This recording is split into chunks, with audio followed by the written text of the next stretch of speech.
चलिए, सभी लोगों को बहुत बहुत धन्यवाद। आप लोग इस क्लास में उपस्थित हैं। Yes sir. बहुत अच्छा। और आज जो चैप्टर हम लोग पढ़ने जा रहे हैं, ये चैप्टर है तत्वों का वर्गीकरण। अगर आप 10 क्लास को अगर देखें तो ये 10 क्लास में केमिस्ट्री का 5वां चैप्टर है, और 11th क्लास में अगर हम लोग देखें एनसीईआरटी बुक को तो वो उसमें का चौथा चैप्टर है कि नहीं। और ये दोनों के लिए बहुत इंपॉर्टेंट है। इसमें आप सभी बच्चों को जानना है कि तत्व जो हम लोगों के यहाँ बने 118 तत्व, उनको कैसे कैसे डिस्ट्रीब्यूट किया गया, कैसे कैसे क्लासिफिकेशन किया गया, इसी चीज को हम लोग कहते हैं तत्वों का वर्गीकरण, है ना, क्लासिफिकेशन ऑफ एलिमेंट्स, है कि नहीं है। तो बहुत अच्छे से पढ़िए, बहुत आसान है, बहुत ज्यादा कुछ है नहीं, है ना। तो आज हम लोग पढ़ लेते हैं तत्वों का वर्गीकरण। तत्वों का वर्गीकरण बहुत अच्छे से देखेंगे आप सभी बच्चे। तत्वों का वर्गीकरण, ठीक है, नीचे करना पड़ेगा। तत्वों का वर्गीकरण, ठीक हो गया ना। अब तो तत्वों का वर्गीकरण देखिए ध्यान से। तो तत्वों का वर्गीकरण जो हम लोग पढ़ रहे हैं, तो उसमें अब इस बात को ध्यान से समझिएगा, सुनिए ना। क्या क्या चीज पढ़ेंगे, बुक से हटाइए धीरे से। हाँ सही है, बिल्कुल सही है, छोड़ दीजिए। तत्वों का वर्गीकरण देखिए ध्यान से, हम लोग समझेंगे और पढ़ेंगे। आप लोगों को दिखाई दे रहा है सबको? Yes sir. मैं बिट्टू सर आप सभी लोगों को एकदम हृदय से वंदन अभिनंदन स्वागत करता हूं केमिस्ट्री के इस चैप्टर में। आइए सबसे पहले तत्वों के वर्गीकरण को समझिए। आवर्ती वर्गीकरण, किसको समझेंगे? आवर्ती वर्गीकरण। जब शुरू शुरू में तत्व बना तो सबसे पहले इसको रखने का या वर्गीकरण करने का काम किसने किया था? तो आपको जानकारी होना चाहिए कि सबसे पहले एक वैज्ञानिक थे जिनका नाम था लवॉज़े। क्या नाम था? लवॉज़े। सबसे पहले जो वैज्ञानिक आए उनका नाम था क्या चीज? लवॉज़े। और लवॉज़े ने शायद कुछ किया नहीं, बहुत ज्यादा कोई खास काम नहीं किया। इन्होंने सबसे पहले तत्वों के जो आवर्ती वर्गीकरण थे, तत्वों के जो आवर्ती वर्गीकरण इन्होंने किया, पीरियोडिक टेबल में सजाने का जो काम किया, उसमें इन्होंने क्या किया से आपको पता होना चाहिए कि लवॉज़े ने सिर्फ जितना भी तत्व उस समय ज्ञात था, जितना भी तत्व उस समय ज्ञात था, उन सारे तत्वों को दो भागों में बांट दिया। एक को कहा इन्होंने धातु और दूसरे को कहा अधातु। सिर्फ धातु और अधातु कह देने से ये पता नहीं चलता कि कौन सा तत्व धातु है, कौन सा तत्व अधातु है, और इतना से काम कुछ चलने वाला नहीं था। वर्गीकरण का मतलब ये था कि अगर किसी तत्व के बारे में हम लोगों को जानकारी प्राप्त की जाए तो सभी चीजों के बारे में, उसके और अन्य तत्वों के आसपास के जो तत्व हैं उसके बारे में बढ़िया से जानकारी हम लोगों को मिल जाए। और अगर आप किसी चीज को अधूरा मैंने करके छोड़ दीजिएगा तो समझ से बाहर का चीज हो जाएगा। अब सबसे पहले इस बात को समझिए कि तत्वों का वर्गीकरण करना इसलिए बहुत जरूरी था कि धीरे धीरे तत्वों की खोज हो रही थी, और धीरे धीरे जब तत्वों की खोज हो रही थी तो सारे तत्वों को अगर हम बारी बारी से पढ़ें तो मालूम चलेगा कि आज के डेट में 118 तत्व है। 118 तत्वों को अगर दो दो दिन उस पर हम लोग पढ़ाई करें तो मालूम चलेगा कि तत्व पढ़ित पढ़ित हम लोगों का समय गुजर जाएगा, है कि नहीं? है कि नहीं? तो इस स्थिति में क्या हुआ कि कहनाम ये था कि आप कुछ ऐसा करके बताइए, आप लोग कोई भी वैज्ञानिक, जिससे अगर कोई एक दो तत्व तीन तत्व के बारे में अगर जानकारी प्राप्त कर ले तो उसके आधार पर बहुत सारे तत्वों के बारे में भी हम लोग जानकारी प्राप्त कर लें। समझे कि नहीं? क्लासिफिकेशन का मतलब ये है, जैसे आज हम लोग जीव जंतु में कैसे पादप पढ़ते हैं तो बहुत सारे पादप एक साथ पढ़ लेते हैं, है ना। जीव जंतु में बहुत सारे जीव जंतु को एक साथ वर्ग में रख करके अगर एक के बारे में अध्ययन कर लिए तो बहुत सारे के बारे में अध्ययन हो जाता था। तो उसी प्रकार से उस समय वैसा कोई नहीं थे, है ना, जो ऐसे करके बताए कि अगर किसी एक तत्व का अध्ययन कर ले तो उस पर आधारित 4 5 6 तत्व जो है आपको समझ में आ जाएंगे। और इस तरह से अगर हम लोग नहीं करते तो बहुत सारे तत्वों को पढ़ने में बहुत ज्यादा समय लगता था, उसके जानने में बहुत ज्यादा समय लग रहा था। तो लवॉज़े जो सबसे पहले आए उन्होंने क्या कहा कि तत्वों को दो भागों में बांट दिया, धातु और अधातु। तो इतना से काम चलने वाला नहीं था, इनके नियम को कोई खास तवज्जो नहीं मिला और इनके नियम को मैंने परित्याग कर दिया गया। तो दूसरे वैज्ञानिक आए। दूसरा वैज्ञानिक कौन आए? तो एक आए थे डोब्रेनर। क्या नाम था उनका? डोब्रेनर। कौन आए थे वैज्ञानिक? याद रखिएगा, ये सब आता है क्वेश्चन। डोब्रेनर। तो डोब्रेनर ने क्या नियम दिया कि उन्होंने एक नियम निकाला जिसको कहा जाता है तिर्यक नियम। इन्होंने जिस नियम को दिया उसका नाम क्या है? तिर्यक नियम। और तिर्यक नियम में उन्होंने क्या कहा, ध्यान से समझिए। तिर्यक नियम में उन्होंने क्या कहा, इस बात को जानिए। उन्होंने कहा कि हम क्या करते हैं कि जितना तत्व आपके पास है हम उन तत्वों को सजा लेते हैं, ठीक है ना, तीन तीन कर करके। और किस आधार पर सजाएंगे? तो याद रखिएगा, परमाणु भार के अनुसार। कैसे? परमाणु भार के अनुसार। हम तीन ऐसे तत्व लेंगे जिनका परमाणु भार पहिलका के कम होगा, दूसरका के उससे ज्यादा होगा, तीसरका के उससे भी ज्यादा होगा। यानी कि परमाणु बढ़ते हुए परमाणु भार के अनुसार इन्होंने तत्वों को सजाया। और कितने तत्वों को सजाया इन्होंने? तीन तीन तत्वों को इन्होंने सजाने का काम किया, है ना। किस आधार पर सजाया? तब परमाणु के बढ़ते हुए भार के आधार पर। किस आधार पर? परमाणु के बढ़ते हुए भार के आधार पर। तब उन्होंने कहा कि देखिए, बीच वाला जो तत्व होगा, जो बीच वाला जो हम लोगों का जो तत्व होगा, वह किनारे वाला जो दूगो परमाणु भार है ना, दूगो तत्वों का जो परमाणु भार है, अगर वो दोनों तत्व के परमाणु भार का अगर औसत हम निकाल देंगे तो या तो वह बीच वाले तत्व के परमाणु भार के बराबर हो जाएगा और नहीं तो लगभग में बराबर हो जाएगा। उन्होंने यही नियम दिया। तो उनका जो नियम था उसको सबसे पहले हम लोग लिख देते हैं। तो क्या लिख देंगे कि यदि तीन तीन तत्वों को, यदि तीन तीन तत्वों को उनके परमाणु भार के,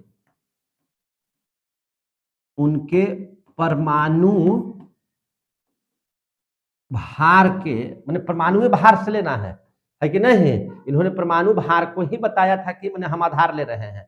परमाणु भार के बढ़ते क्रम में सजाते हैं,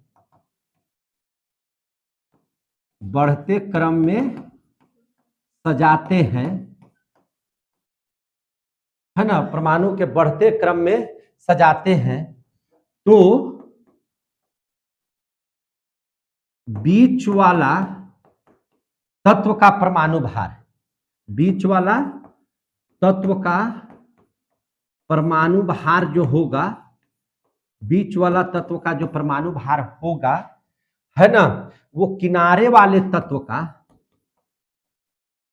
किनारे वाले तत्व का, तत्व के, किनारे वाले तत्व के, है कि नहीं, परमाणु भार के,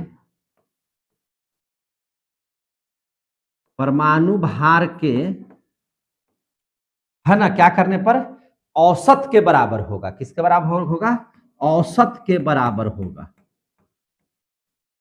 औसत के बराबर होता है, या तो औसत के बराबर होता है या लगभग बराबर होता है, या लगभग बराबर होता है,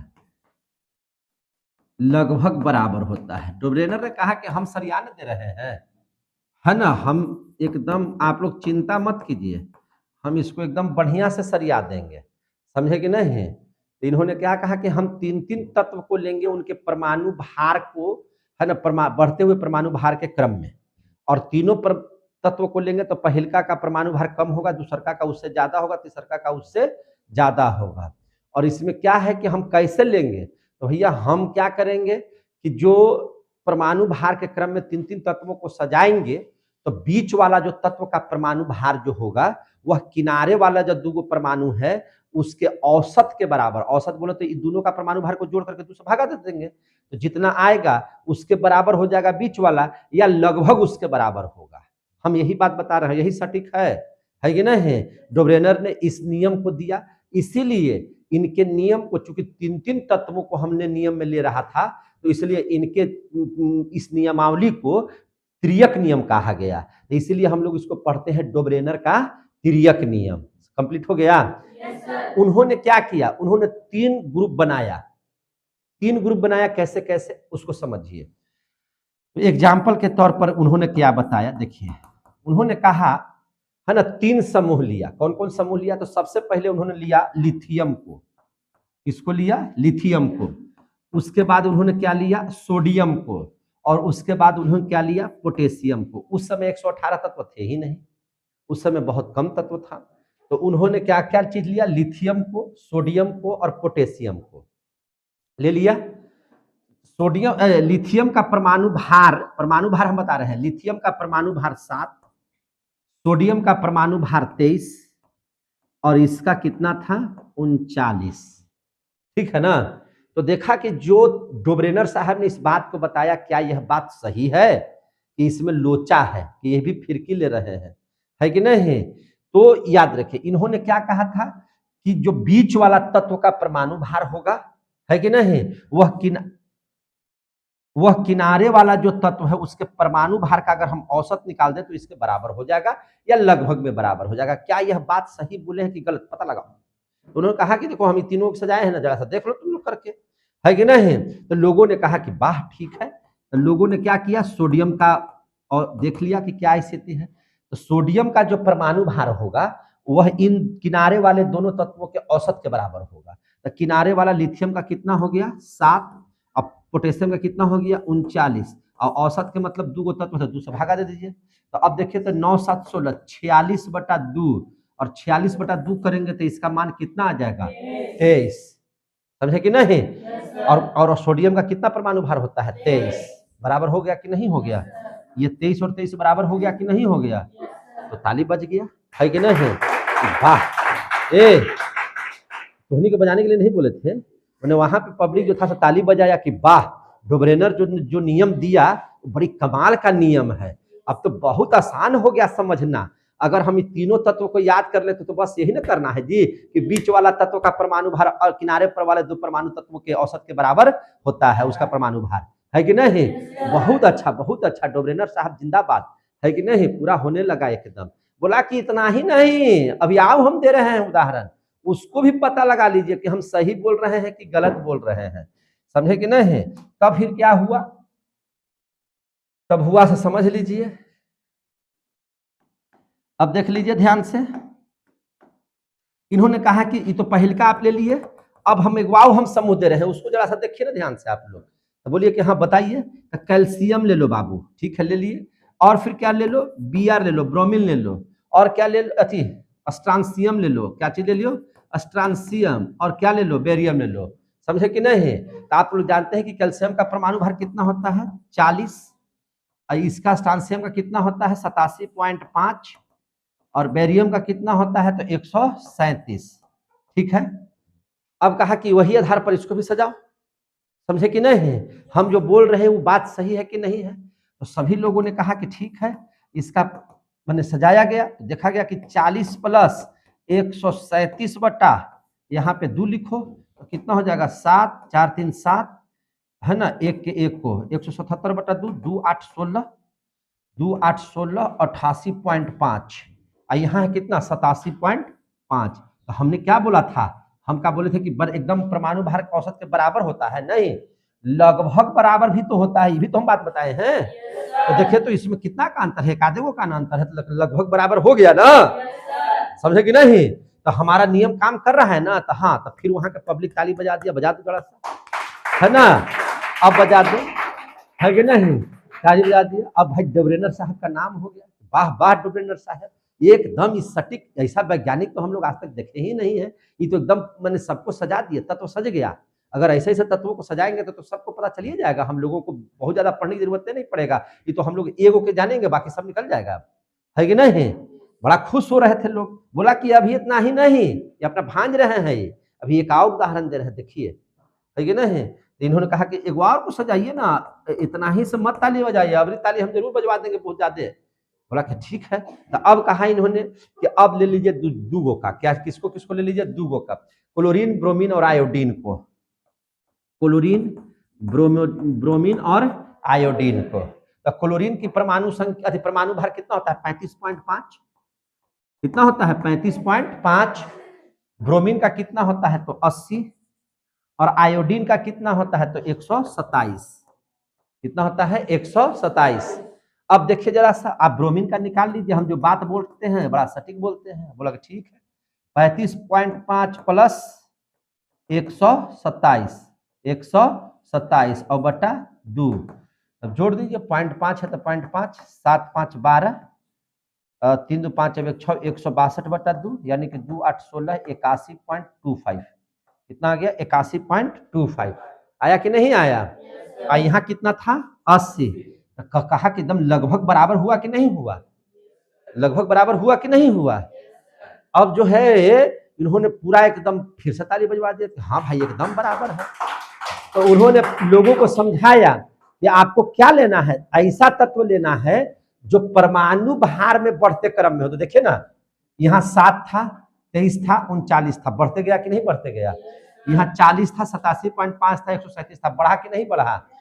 35.5 80 127 बढ़ा कि नहीं बढ़ा? तो इन्होंने किसको आधार बनाया? परमाणु भार को। परमाणु भार को बढ़ते हुए क्रम में सजा करके इस नियम को कहा। बोला कि और उदाहरण है, तो अब बकलोलवा उदाहरण सेट करते रह गया है कि नहीं? डोब्रेनर जो है से इसके अलावा 3 गो एग्जाम्पल के अलावा फिर 3 गो समूह को लिया, तो अब ये नियम इनका फेल हो गया। क्या हो गया? फेल। अब सटीक हो ही नहीं रहा है, अब अंतर हो जा रहा है पूरा एकदम ढेर ढेर सारा चीज का, है कि नहीं? अब इनका भेद क्या हो गया? रंगा सियार के भेद खुल गया। अब बोला कि आओ उदाहरण दीजिए ना डोब्रेनर साहब, बस यही 12 गो और तत्वा है ढेर मनी, है कि नहीं? आई 12 गो पर लागू हो रहा है, 9 गो पर 3 3 6 3 3 9 गो पर लागू हो रहा है। आओ तो सजाइए, 3 3 गो के समूह में रखिए। बोला कि क्या कहें यार, अब तो नियम में मेरा फेल कर जा रहा है कि नहीं? तब आम पब्लिक तो सब जानती है, हल्ला कर दिया कि ये डोब्रेनर साहब का नियम नहीं चलेगा, है कि नहीं? ये डोब्रेनर साहब हम लोग से क्या ले रहे थे? फिर की बस क्या था, इनका भी जो नियम था, इस नियम को क्या कर दिया लोगों ने? परित्याग कर दिया। क्या कर दिया? परित्याग कर दिया। 3 गो उदाहरण में तुमका सटीक हुआ, लेकिन अगला उदाहरण में इनका सटीक हो ही नहीं रहा है।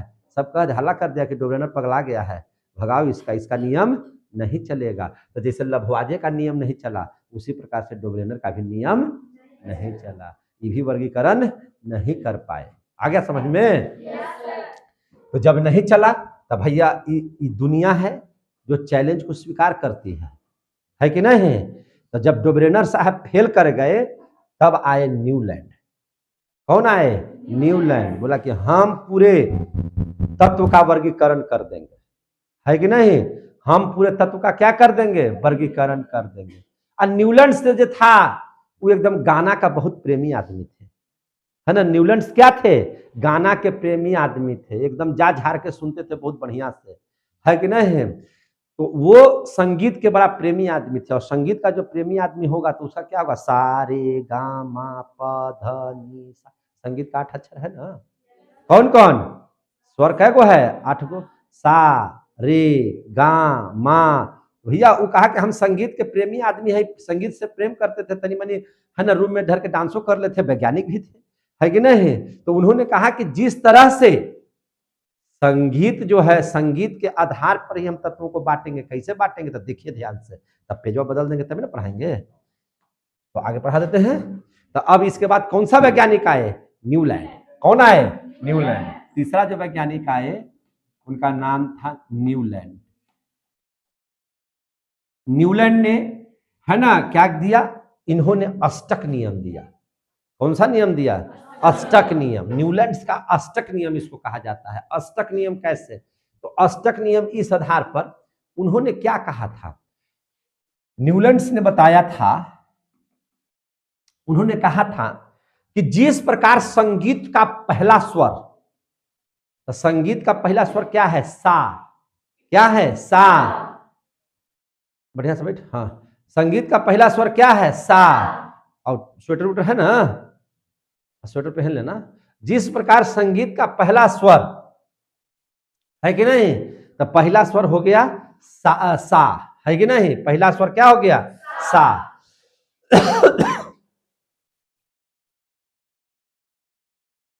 जिस प्रकार संगीत का पहला स्वर 8वें स्वर के बराबर होता है, कितवां स्वर के बराबर होता है? 8वां स्वर के बराबर होता है। तो हम जो तत्व इस पर सजाएंगे तो पहला तत्व 8वें तत्व के गुण के समान होगा। समझ में आ गई बात? जिस प्रकार संगीत का पहला स्वर और 8वां स्वर दोनों सेम होता है, उसी प्रकार से हम जो तत्व सजाएंगे तो पहला स्वर 8वें स्वर के समान होगा। समझ में आ गई कि नहीं बात? तो ये बात उन्होंने कहा है कि नहीं। लेकिन हम भी आधार क्या बनाएंगे? परमाणु भार ही बनाएंगे। हम तत्वों को कैसे सजाएंगे? तो परमाणु भार के आधार पर ही सजाएंगे। परमाणु भार के बढ़ते हुए है ना क्रम के आधार पर ही हम तत्व को लेंगे। इन्होंने भी परमाणु भार का ही चयन किया और उन्होंने कहा कि परमाणु भार के बढ़ते हुए क्रम में सजाएंगे तो पहला जो तत्व होगा वह 8वें तत्व से है ना मिलेगा, गुण उसका सब कुछ मिलेगा। जिस प्रकार से संगीत का पहला स्वर 8वें स्वर से मिलता है उसी तरह से। समझ में आ गई बात? तो ये नियम उन्होंने क्या किया? दिया। तो अब देख लीजिए, इन्होंने जो नियम दिए थे उसको हम लोग लिख देते हैं। जिस तरह संगीत का पहला स्वर, जिस तरह संगीत का पहला स्वर इससे 8वें स्वर से, इससे 8वें स्वर के बराबर होता है। 8वें स्वर के क्या होता है? बराबर होता है,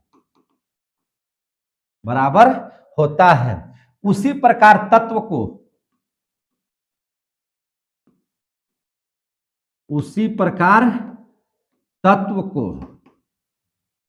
उसी प्रकार तत्व को परमाणु भार के बढ़ते क्रम में, परमाणु भार के बढ़ते क्रम में है ना, परमाणु भार के बढ़ते क्रम में सजाया जाए तो, सजाया जाए तो है ना, परमाणु भार के बढ़ते क्रम में सजाया जाए तो पहला तत्व का गुण, पहला तत्व का गुण किससे मिलेगा? तो जहां पे आप 8वां पर रखे हैं वहां पे मिल जाएगा। हमेशा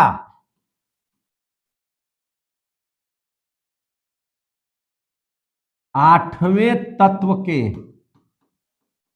है ना गुण से, गुण के समान होगा, गुण के समान होगा। समझे कि नहीं समझे?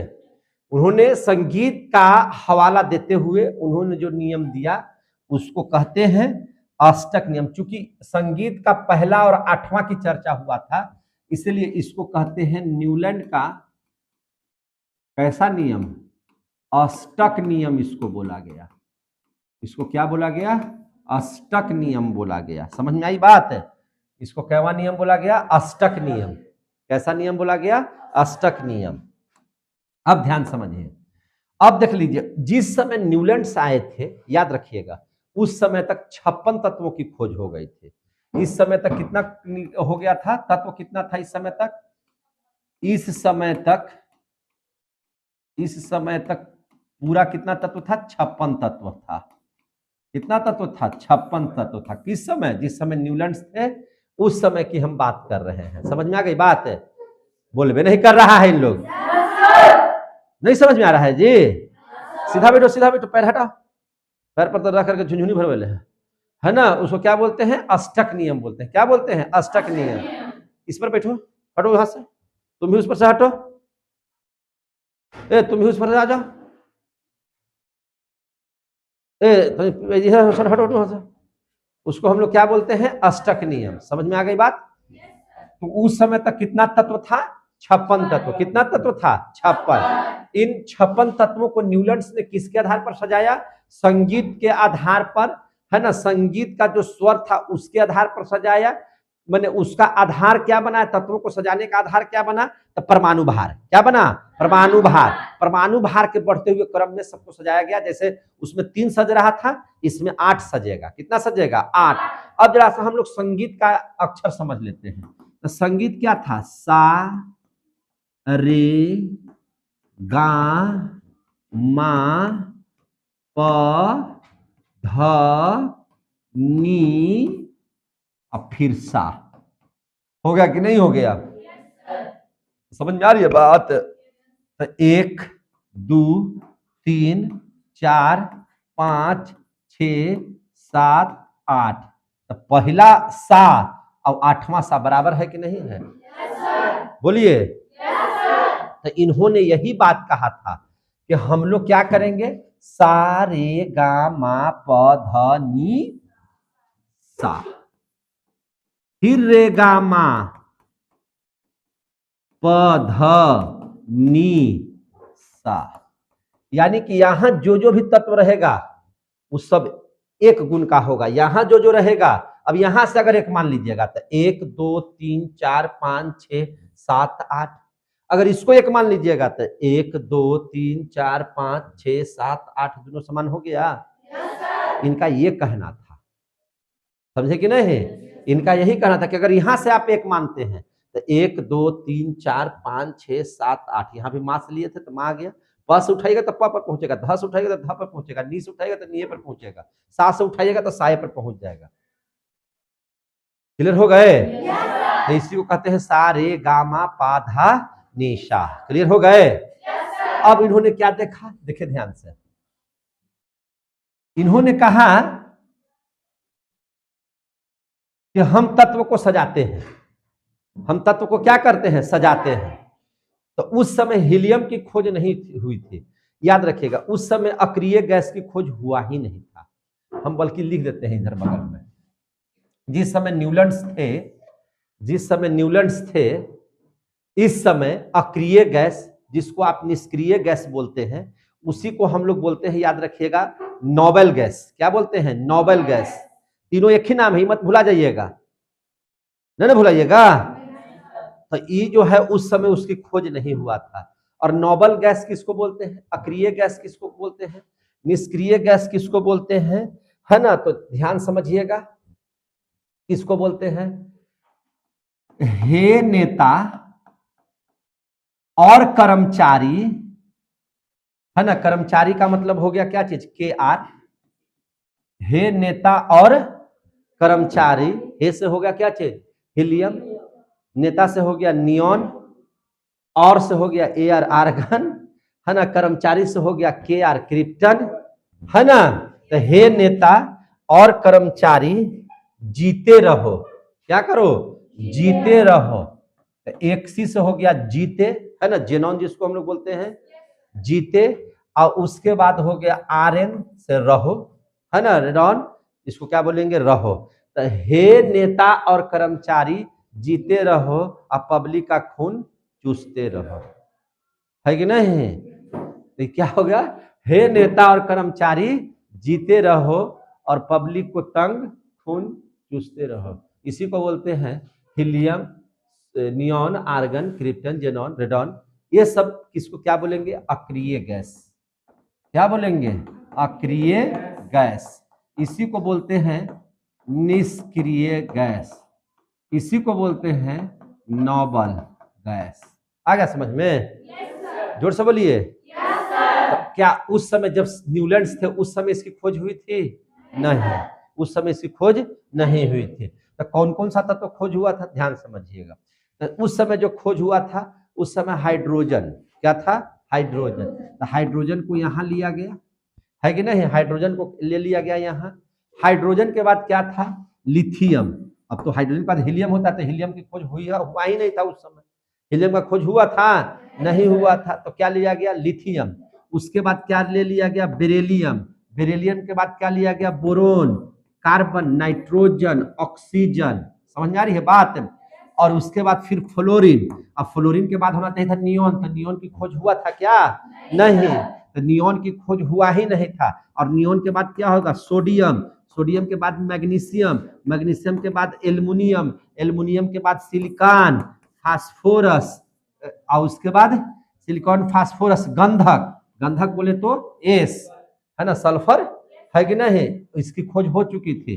उसके बाद क्लोरीन, क्लोरीन के बाद आर्गन, तो आर्गन है ये नहीं था क्योंकि निष्क्रिय गैस की खोज हुआ ही नहीं था, तो आर्गन नहीं लिखेंगे। आर्गन के बाद क्या हो जाएगा, पोटेशियम, पोटेशियम के बाद क्या हो जाएगा, कैल्शियम। हो गया कि नहीं हो गया? अब देख लीजिए, अब हुआ क्या चीज, अब स्थिति ये हुआ कि उन्होंने इस बात को बताया कि देखिए हम ऐसे सजा रहे हैं, हम ऐसे सजा रहे हैं, तो हाँ ठीक है सजाइए। तो अब सजाया गया, तब बोला कि जैसे पहला जो हाइड्रोजन तत्व है इसका गुण किससे मिलेगा, फ्लोरीन से, और किससे मिलेगा, क्लोरीन से। इसके भी बाह्यतम कक्षा में एक, बाह्यतम कक्षा में एक, बाह्यतम कक्षा में एक इलेक्ट्रॉन आपका आएगा। और इसको देखा गया तो हाँ भैया इस सब गुण समान हो रहा है, इसका भी गुण समान हो रहा है, ये तो सही बता दिए।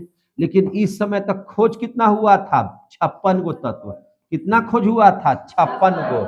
लेकिन जैसे ही इसके बाद अस्केडियम आया तो ई गुण में भुला गया, है कि नहीं, वेनाडियम आया तो ये भी गुण इसके साथ अटैच नहीं कर रहा था, इसके साथ अटैच नहीं कर रहा था। अब स्थिति ये हुआ कि यहां तक तो मिला, यहां तक तो सही बात है कि संगीत के पहला स्वर और 8वें स्वर के बराबर है, इसका गुण और इसका गुण आपस में मिल रहा है, इसका गुण भी मिल रहा है, तीनों का मिल रहा है, इसका भी मिल रहा है, लेकिन इसका इसके साथ नहीं मिल रहा है, इसका इसके साथ नहीं मिल रहा है, और आगे का जो है से इसके साथ नहीं मिल रहा है। अब हो गया इसमें क्या चीज, लोचा। अब क्या हो गया, लोचा, लोचा हो गया। तो बोला कि भैया आपका तो कैल्शियम तक आ रहा है, 20 को तत्व तक आ रहा है, 21वां आपका साथ है नहीं दे रहा है, और यहाँ तत्व है कै गो, 56 गो। आपका नियम हुआ 20 गो के बाद अटक गया, है कि नहीं, 20 गो के बाद क्या हो गया, अटक गया।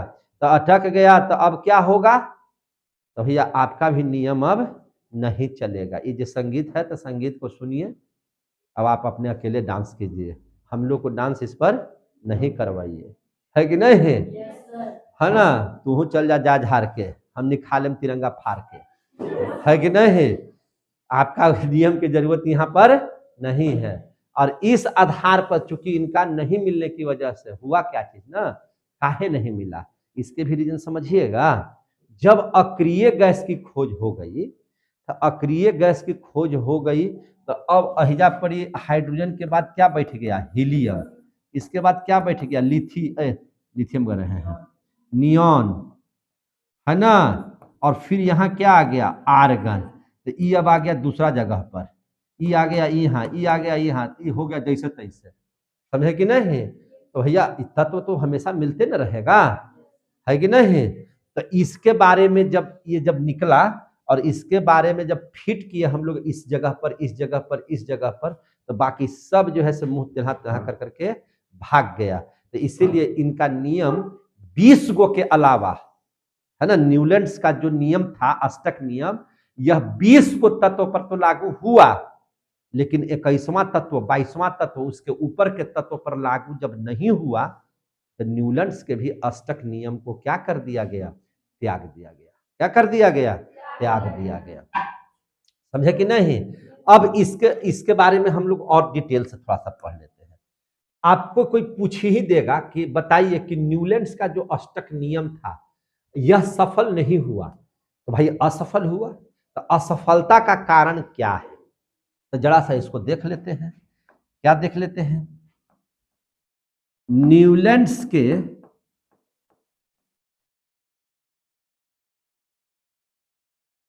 अष्टक नियम की असफलता के कारण,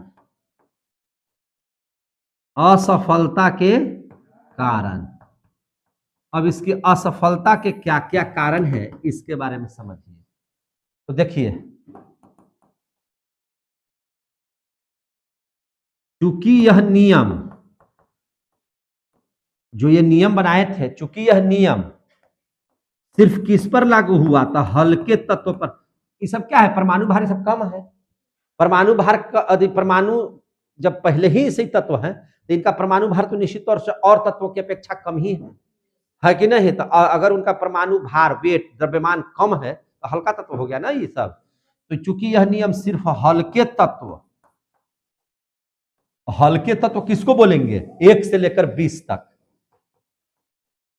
1 से 20 तक, है ना? माने यह जो नियम था कहां तक लागू हुआ?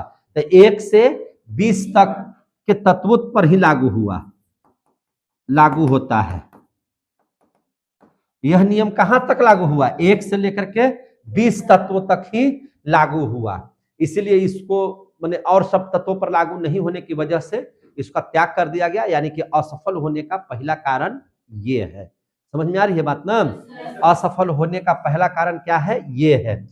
देख लीजिए अब हुआ क्या चीज कि जैसे ही अक्रिय गैस की खोज हो गई, किसकी खोज हो गई?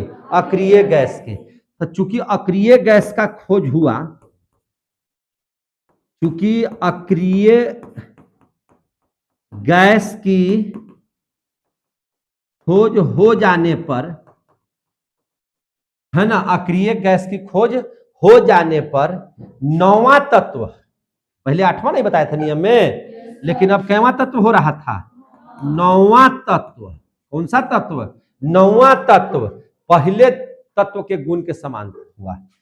हो जाने पर 9वां तत्व पहले तत्व के, है ना, गुण के समान। 9वां तत्व अब क्या हुआ? 9वां तत्व और पहला तत्व का गुण क्या होने लगा? समान होने लगा, समान होने लगा। जबकि इन्होंने नियम क्या दिया था कि पहला तत्व और 8वां तत्व बराबर होगा। किस नियम के आधार पर? तो संगीत के नियम के आधार पर। किस नियम के आधार पर? संगीत के नियम के आधार पर। इसमें भी परमाणु को कैसे सजाया गया? परमाणु संख्या के आधार पर कि परमाणु भार के आधार पर? तो परमाणु भार के आधार पर। किसके आधार पर? परमाणु भार के आधार पर। समझ में आ गई बात? तो इस बात को समझ में आ गई, है ना? असफलता का कारण समझ में आया ना? कि अक्रिय गैस की जब खोज हो गई तब पहला और 8वां समान नहीं रहा, पहला और 9वां समान होने लगा। और ये नियम कहां, किस तक, कितना तत्व तक लागू हुआ? तो 20 से 2 तत्व तक लागू हुआ। बाकी तत्वों के साथ यह लागू नहीं हो रहा था, जिसकी वजह से क्या हो गया? इस नियम को भी फेल कर दिया गया। तो न्यूलैंड्स भी चले गए। कहां चले गए? केमिस्ट्री से बाहर, है ना, आउट हो गए। अब पवेलियन की ओर जाएंगे, अब टुकुर टुकुर देखेंगे कि अब क्या किया। लेकिन इन लोगों के प्रयास ने एक चीज तो साबित कर दिया था कि तत्वों को सजाने की जो व्यवस्था है वो समझ में आ रहा था, है कि नहीं? अब तत्व को सजाना बहुत बड़ा ये चैलेंज हो रहा था, और जब तक ये सजेगा नहीं तब तक केमिस्ट्री अधूरा था। समझे कि नहीं? इसीलिए तत्वों का वर्गीकरण चैप्टर ही अलग बनाया गया, सबको बताया गया, है कि नहीं? तो इस आधार पर, है ना, अब आगे देखते हैं कि कौन सा वैज्ञानिक आएगा। तो इनके बाद जो आए उनका नाम था मेंडलीव। क्या नाम था? मेंडलीव। आ रहा समझ में? इसके बाद कौन आए? मेंडलीव। और मेंडलीव ने बहुत हद तक, मेंडलीव ने बहुत हद तक तत्वों को सजा दिया था। समझे कि नहीं? मेंडलीव ने बहुत हद तक सजा दिया था। तो इसके बाद कौन से वैज्ञानिक आ गए? मेंडलीव। याद रखिएगा क्या नाम था इनका? मेंडलीव। मेंडलीव का पूरा नाम बताइए तो आप लोग, आता है क्वेश्चन तो क्या लिखिएगा? मेंडलीव का पूरा नाम आ जाएगा तो क्या लिखिएगा? बोलिए। मेंडलीव का पूरा नाम दामित्री इमानोविच मेंडलीव। समझे कि नहीं? इसका पूरा नाम क्या है? दामित्री इमानोविच मेंडलीव। इनका जन्म कब हुआ था? तो याद रखिएगा, इनका जन्म हुआ था 1834 में। कब हुआ था? 1834 में। 1834 में इनका जन्म हुआ और 1907 में मर गए। कब मर गए? 1907 में, है कि नहीं? मेंडलीव का जन्म हुआ था 1834 में और 1907 में क्या हो गए? मर गए। कहाँ के रहने वाले थे? रूस के। कहाँ के रहने वाले थे? रूस के। इन्होंने जो अपना पीरियोडिक टेबल बनाया, मेंडलीव की है ना, प्रेडिक्टेबल पढ़ते हैं ना, आवर्त सारणी पढ़ते हैं ना, मेंडलीव का आवर्त सारणी आप लोग पढ़ते होंगे। तो इन्होंने तत्वों को सजाने के लिए अपना एक आवर्त सारणी बनाया था, उसको कहा जाता है मेंडलीव की आवर्त सारणी, है कि नहीं। मेंडलीव की आवर्त सारणी कब बना था? तब मेंडलीव की आवर्त सारणी बना था 1869 में, जिस समय महात्मा गांधी का जन्म हुआ था। महात्मा गांधी का जन्मे साल ही बनाए थे 1869 में। क्या बनाए थे? मेंडलीव का आवर्त सारणी। इतना याद रहेगा ना? महात्मा के गांधी साल बना था, महात्मा गांधी के जन्म साल, है ना, महात्मा गांधी के जन्म साल, ये नहीं कि 7 साल बना दीजिएगा, जन्म साल। जब महात्मा गांधी जन्म लिए उधर काय कोई कर रहे होंगे, तब तक इधर मेंडलीव का आवर्त सारणी बन गया था। आ गया समझ में ना? हाँ, तो मेंडलीव का आवर्त सारणी समझ में आ गया। अपना इनका था, आविष्कार किए थे प्रेडिक्टेबल का, जिसको आवर्त सारणी कहा जाता था। इतनी बातों को ध्यान में आप लोग रखेंगे। और मेंडलीव के आवर्त सारणी ही आधुनिक आवर्त सारणी का वो जन्मदाता हुआ। आधुनिक आवर्त सारणी तब बना जब मेंडलीव ने पहले से आवर्त सारणी बना करके रख दिया था, है कि नहीं। ये भविष्यवाणी भी बहुत किए थे, और उनका भविष्यवाणी धीरे धीरे क्या होते जा रहा था? सत्य भी होते जा रहा था। तो यहां तक की बात सबको समझ में आया कि नहीं समझ में आया? और जिस समय जन्म लिए थे, माने जिस समय आवर्त सारणी बना रहे थे, उस समय तक 63 तत्वों की खोज हो गई थी। 63 तत्वों की खोज हो गई थी, खोज हो गई थी। इतना डिटेल में आपको पढ़ा रहे हैं तो समझिए इस सब बातों की क्यों पढ़ा रहे हैं। ये सब जानकारी रखना है आप लोगों को। इतना तत्व की खोज आपको हो गई थी, समझ में आ गई बात। इन्होंने जो आवर्त सारणी बनाई थी उसकी क्या क्या विशेषता थी, जरा समझ लेते हैं विशेषताएं। इन्होंने जो आवर्त सारणी बनाई थी उसकी क्या क्या विशेषताएं थी, तो याद रखिएगा। इन्होंने ही सबसे पहले क्या किया था कि वर्ग तथा उपवर्ग का प्रयोग किया। इन्होंने क्या चीज का प्रयोग किया? वर्ग और उपवर्ग का प्रयोग किया। सबसे पहले उपवर्ग का प्रयोग किया। इन्होंने सबसे पहले किसका प्रयोग किया? वर्ग और उपवर्ग का प्रयोग किया। उपवर्ग बोले तो वर्ग भी बोल सकते हैं, समूह भी बोल सकते हैं, ग्रुप भी बोल सकते हैं, समझे कि नहीं। ऐसा नहीं है कि वर्ग को ही वर्ग बोलिए, ग्रुप बोलिए, या इसी को समूह के भी नाम से जानते थे। ऐसा नहीं था कि सब अलग अलग था। और उस समय जब इन्होंने वर्ग और उपवर्ग बनाया, अपने आवर्त सारणी का निर्माण जब इन्होंने किया था, तो उस समय कुल वर्गों की संख्या या ग्रुप की संख्या, समूह की संख्या कितनी थी? 8। कितना था? 8। ये पूछता है क्वेश्चन, इसलिए याद रखिएगा। कितना बनाए थे इन्होंने? 8। देखिए वर्ग किसको बोलते थे? तो जैसे हम लंबा भी खड़ा है तो हम वर्ग की श्रेणी में है, ऊपर से नीचे तक क्या हो गए? वर्ग। अब हम सूत गए तो वो क्या हो गया? आवर्त। नहीं समझ में आई बात?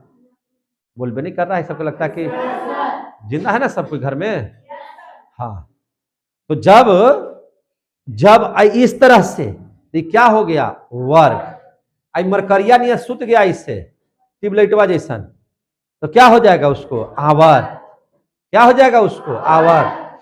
यानी कि जो खड़ा है, आप ऐसे समझे, जो खड़ा है वो हो गया वर्ग, जो सुतल है उसको क्या बोलेंगे? आवर्त। जो खड़ा है यानी कि ऊर्ध्वाधर है, वो जो खड़ा है ऊर्ध्वाधर है उसको बोलेंगे वर्ग, और जो सुत गया यानी कि क्षैतिज है उसको क्या बोलेंगे? आवर्त।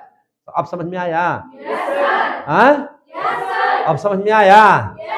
तो जो खड़ा है, तो खड़ा वाला कै गो था लाइन? 8 गो। और सुतल लाइन कै गो था? 7 गो। कै गो? 7 गो। अब समझ में आ रहा है? दूसरा बात समझिए, इनकी विशेषता थी कि आवर्त का प्रयोग किया था।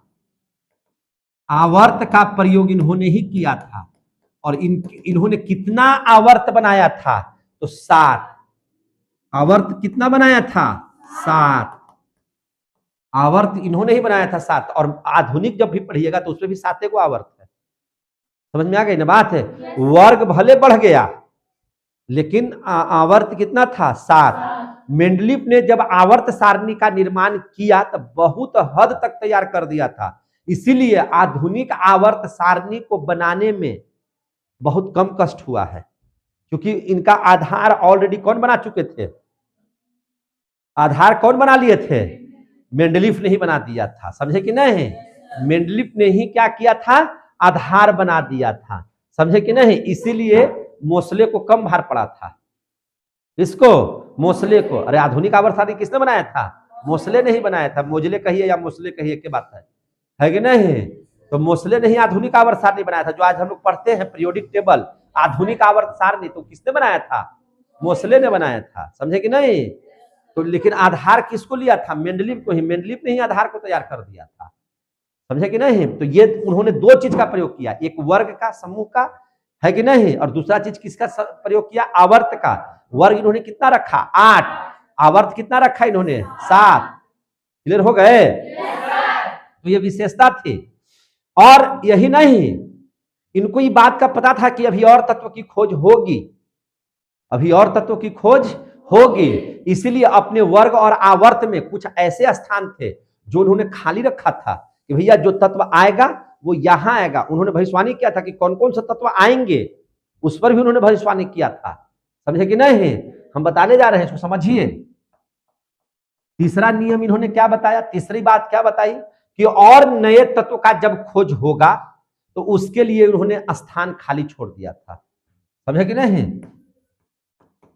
और नए तत्व, है ना, और नए तत्व की खोज होगा, ये बात उनको पता था। और नए तत्व की खोज होगा, ये बात उनको क्या था? पता था। इसलिए उन्होंने क्या किया? इसके लिए वर्ग और आवर्त में स्थान छोड़ दिए गए। वर्ग और आवर्त में स्थान छोड़ दिए, इसके लिए स्थान छोड़ दिए गए। आप अपना किताब निकालिएगा तो उसमें सब स्थान छोड़ा हुआ है। उसमें स्थान क्या है? छोड़ा हुआ है। बुक्स है, देखिए उसमें ध्यान से, है ना। नहीं अगर बुझाया तो लाइए हम बता देते हैं, है ना। छोड़ दिया गया। चौथा इन्होंने क्या कहा? देखिए इन्होंने, है, लाइए ना बुक्स, लाइए ना, कौन क्लास दीजिए ना, उसमें हम आपको दिखाना है। लाइए देखिए, उन्होंने स्थान को छोड़ दिया था। चलिए देखिए यहां पे आप ध्यान से समझिए। देखिए आपका आधुनिक आवर्त सारणी जो मोसले ने बनाया था यहां पर है, देखिए ध्यान से, यहां पर है, लेकिन आप इसको देखिए,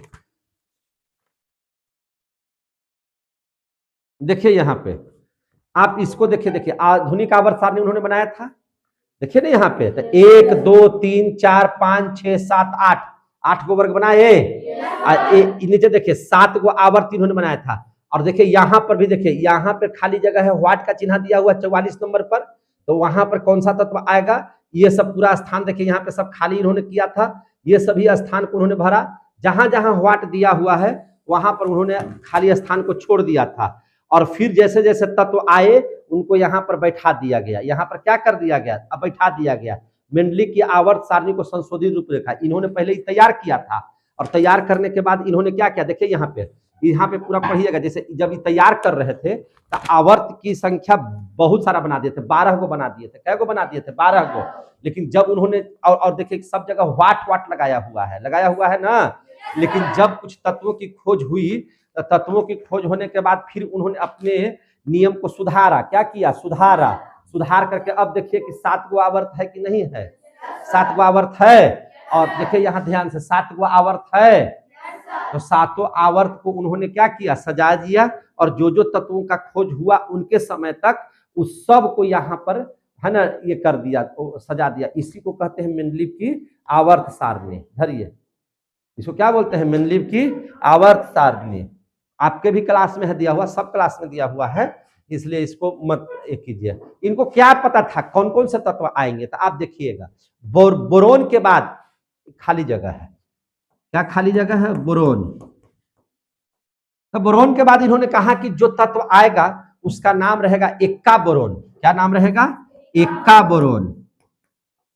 क्या नाम रहेगा? एक्का बोरोन। और कौन सा था? इसको ध्यान से समझिए, इसको समझिए ध्यान से।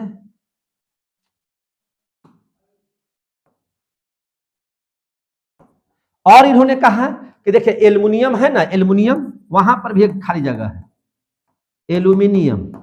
अगला जो तत्व बनेगा उसको कहेंगे एक्का एल्यूमिनियम। क्या कहेंगे? एक्का एल्यूमिनियम। उन्होंने कहा था एक्का एल्यूमिनियम, एक्का बोरोन। उस समय चूंकि नाम था ही नहीं तो इन्होंने नाम बताया था क्या चीज? Ekka boron, Ekka aluminium. समझ में आएगी बात? और सिलिकॉन था, सिलिकॉन के भी पास जगह खाली है, तो सिलिकॉन के बाद जो तत्व आएगा उसको बोला जाएगा एक्का सिलिकॉन। क्या कहा जाएगा? एक्का सिलिकॉन। उन्होंने नामकरण भी कर दिया था कि जो आएगा उसको नाम रखेंगे ये चीज। लेकिन एक्का बोरोन को लोगों ने क्या कहा? एक्का बोरोन का ही नाम क्या हो गया? अस्कैडियम। क्या नाम हो गया? अस्कैडियम। एक्का एल्युमिनियम जिसको मेंडलीव साहब ने कहा था उसी का नाम क्या हो गया आज के डेट में? गैलियम। क्या हो गया? गैलियम। क्या हो गया? गैलियम। क्या हो गया? गैलियम। और जिसको एक्का सिलिकॉन उन्होंने कहा था उसी का नाम है जर्मेनियम। क्या नाम है? जर्मेनियम। तो अब आपसे इसमें पूछा जाएगा क्वेश्चन कि एक्का बोरोन किसको कहते हैं, तो क्या बताइएगा? अस्कैडियम को। एक्का एल्युमिनियम किसको कहते हैं? तो गैलियम को। एक्का सिलिकॉन किसको कहते हैं? तो जर्मेनियम को। आ गया समझ में? तो इन्होंने इस बात को बताया था। और इन्होंने भी मैंने मेंडलीव की आवर्त सारणी को कैसे सजाया था? ये अपने आप आवर्त सारणी को कैसे सजाए थे? परमाणु भार के ही आधार पर। किस आधार पर? परमाणु भार के ही आधार पर। अभी तक जितने अभी आदमी को देख रहे हैं सभी लोगों ने किसको आधार बनाया? परमाणु भार को ही आधार बनाया। किसको बनाया? परमाणु भार को ही आधार बनाया। समझ में आ रही है जो बात बोल रहे हैं से? वो उन्होंने परमाणु भार को ही आधार बनाया है। अब समझ में आ गई बात? अब देखिए इस बात को इनकी यह विशेषता थी। तो मेंडलीव साहब का जो सिद्धांत था है ना, मेंडलीव का जो सिद्धांत था वह सिद्धांत क्या था? किस पर आधारित था? तो परमाणु भार पर आधारित था, है ना। तो किसी तत्व का भौतिक या रासायनिक गुण उसके परमाणु भार के, क्योंकि वो अपने आवर्त में लिखे थे, तो आवर्त फलन होता है, लिख देंगे तो कुछ दिक्कत है, तो इस बात को लिख दीजिए, है ना। किसी तत्व का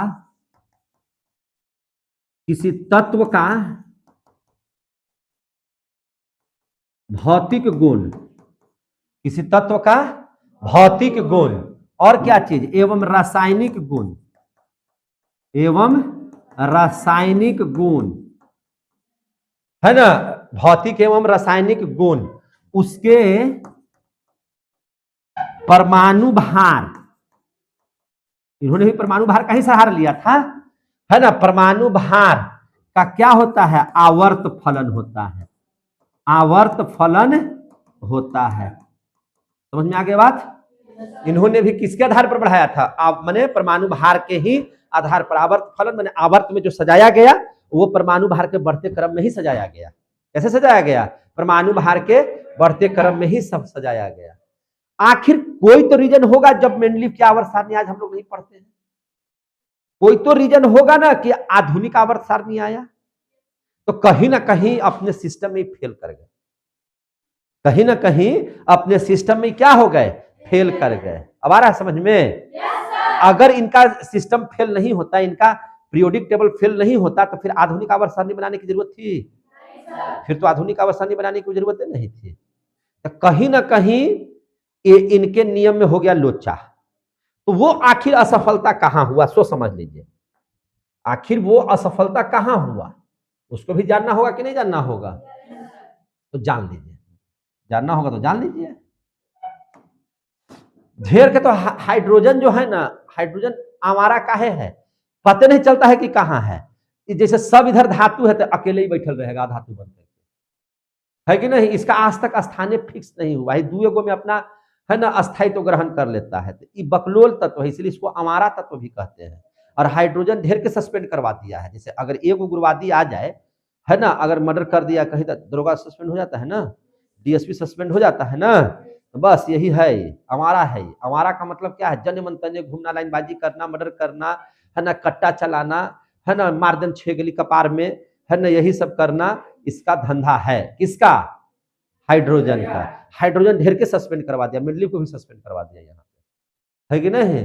लेकिन क्या मोस्ले ने भी हाइड्रोजन के बारे में बहुत अच्छा से रखा जगह? नहीं, भले 1 नंबर पर पड़ा हुआ, लेकिन वो भी बेचारा डरा डरा खाली कहा कि हमारा तो मान करके छोड़ दो ही जे, एक पर रहेगा, एक नंबर में रहेगा तो रहने दो, बाकी हम लोग अपना इधर देखो, बाकी सब तो ठीक है, यही एगो पगला है कि नहीं? तो ध्यान से समझिएगा, हाइड्रोजन का स्थान नहीं बता पाए, है कि नहीं? पहला इनका असफलता का कारण क्या हुआ? मेंडलीव के जो सिद्धांत था उसका असफलता का कारण। हम ना कहे कि ढेर के सस्पेंड करा देगा, असफलता के कारण। एकदम शांति शांति का है जी, सही है ना आप लोग? yes, समझ में नहीं आ रहा है क्या? yes, अच्छा, तो असफलता के कारण देख लीजिए। तो असफलता के कारण में क्या है? पहला, हाइड्रोजन का स्थान, हाइड्रोजन का स्थान निश्चित नहीं कर पाए,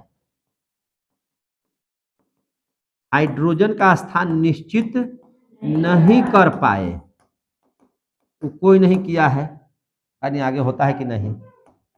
हाइड्रोजन का स्थान निश्चित नहीं कर पाए, समझे कि नहीं?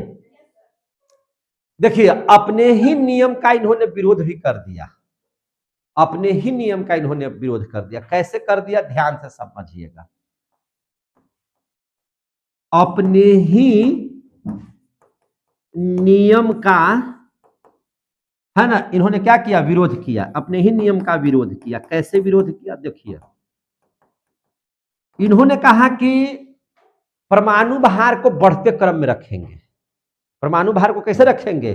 बढ़ते क्रम में रखेंगे। बस सहजे पर धरा गए। का धरा गए?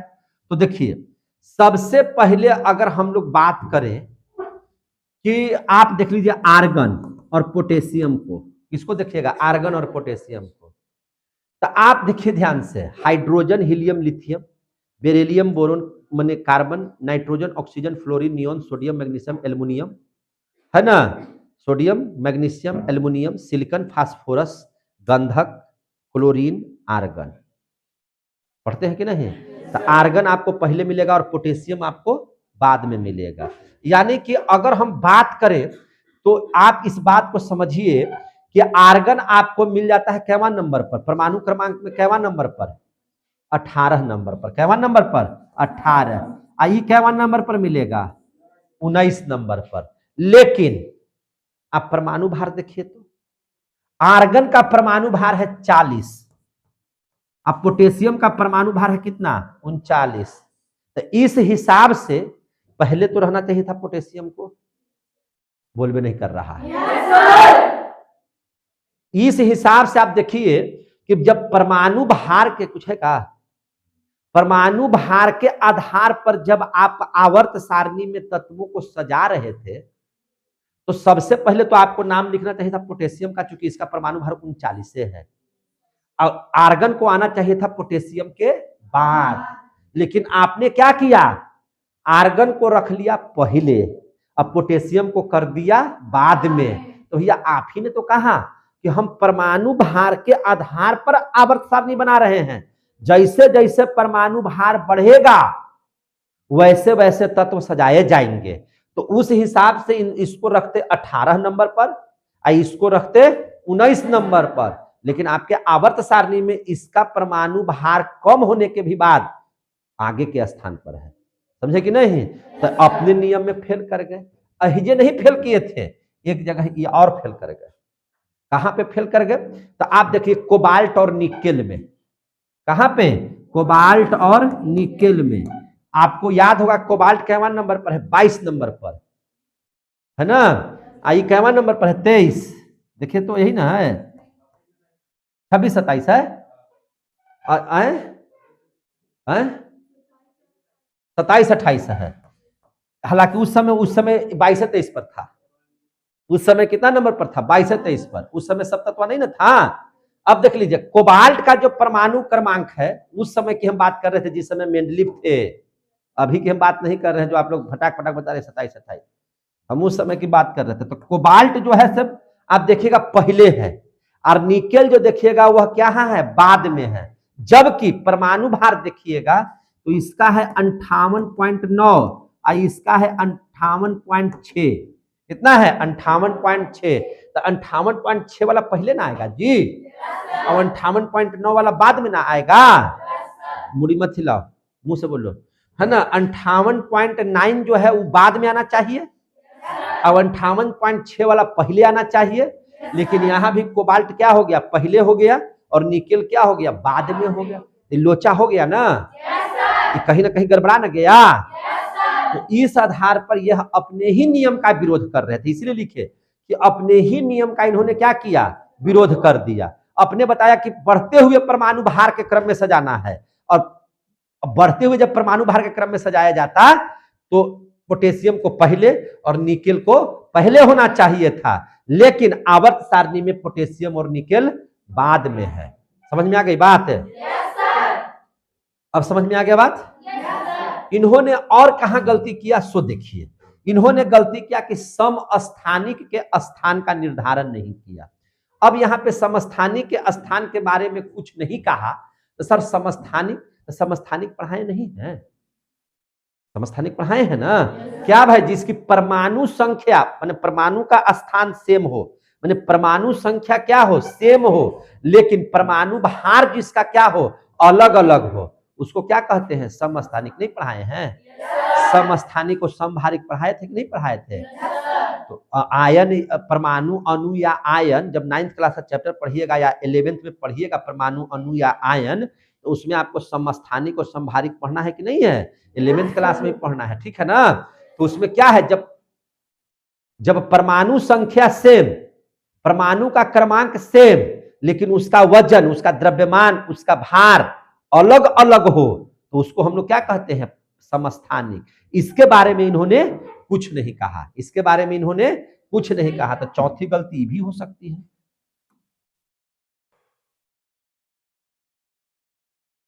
सबको लिखना है, सबको पढ़ना, याद रखिएगा, एकदम A to Z एक एक लाइन आपको जानकारी रखना होगा। जब तत्वों का वर्गीकरण पढ़ रहे होंगे तो सारे सबूत के साथ आपको रखना होगा। अगर आप नहीं रखिएगा तो फिर आपका तत्वों का वर्गीकरण चैप्टर पूरा नहीं होगा। तो अब देखिए तीसरा इन्होंने क्या किया गलती, इन्होंने किया कि समस्थानिक के स्थान के बारे में चर्चा ही नहीं किया।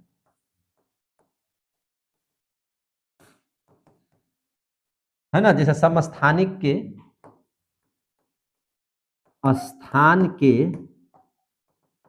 बारे में कुछ नहीं, है ना, कुछ नहीं कहा। और समस्थानिक के स्थान के बारे में कुछ नहीं कहा, मतलब इसका क्या होगा, सोच समझ लीजिए।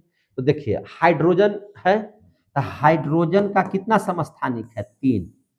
कितना समस्थानिक है, 3। कौन कौन, P D T, कौन कौन है, P D T। P बोले तो P से, अरे तरीके, P से फास्फोरस। देखिए हाइड्रोजन का कहता है फास्फोरस, मार दिलू की रह जाए यही जे। हाँ बोलिए बोलिए, अब बोल रहे हैं धीरे धीरे, अब आ रहे हैं जगह पर, है ना। प्रोडेटियम, क्या नाम है इसका, प्रोडेटियम। तो प्रोडेटियम किसका अपरूप है, हाइड्रोजन का, प्रोडेटियम।